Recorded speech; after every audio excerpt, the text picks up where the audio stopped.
नितिन अपनी सीट पर बैठा हुआ बहुत उदास था, क्योंकि आज ही उसके बॉस ने उसे नौकरी से निकाल देने की बात कही थी। नितिन समझ नहीं पा रहा था कि वो अब क्या करेगा। एक तरफ तो उसे अपनी घर की चिंता सता रही थी, वहीं नई नौकरी मिलने का कोई चांस ही नहीं था, क्योंकि उसे अभी ज्यादा अनुभव नहीं था। कई बार उसके दिल में आ रहा था कि उसकी जिंदगी अब शायद आगे चल नहीं पाएगी। जब वो शाम को घर जाएगा तो क्या बताएगा घर वालों को?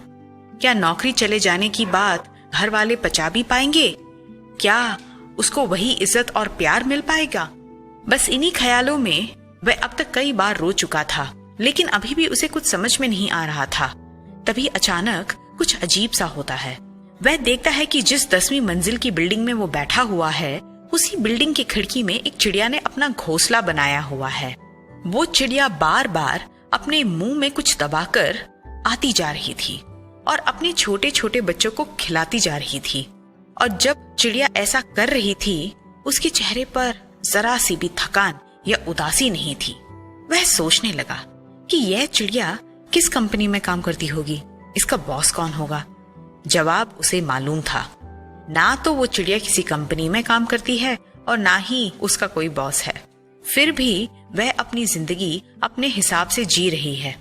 दोस्तों, आप यकीन नहीं मानेंगे, थोड़ी देर पहले नितिन जो अपनी और जिंदगी की बातों को सोचकर कई बार रो चुका था, वही अचानक खुश हो जाता है।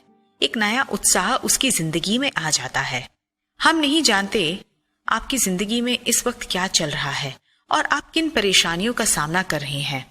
परमेश्वर अपने वचन में कहते हैं कि इसलिए मैं तुमसे कहता हूं कि अपने प्राण के लिए ये चिंता ना करना कि हम क्या खाएंगे या क्या पाएंगे, और ना अपने शरीर के लिए कि हम क्या पहनेंगे।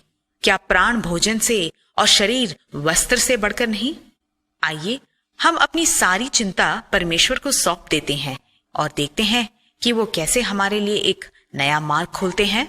क्या आप कोशिश करेंगे?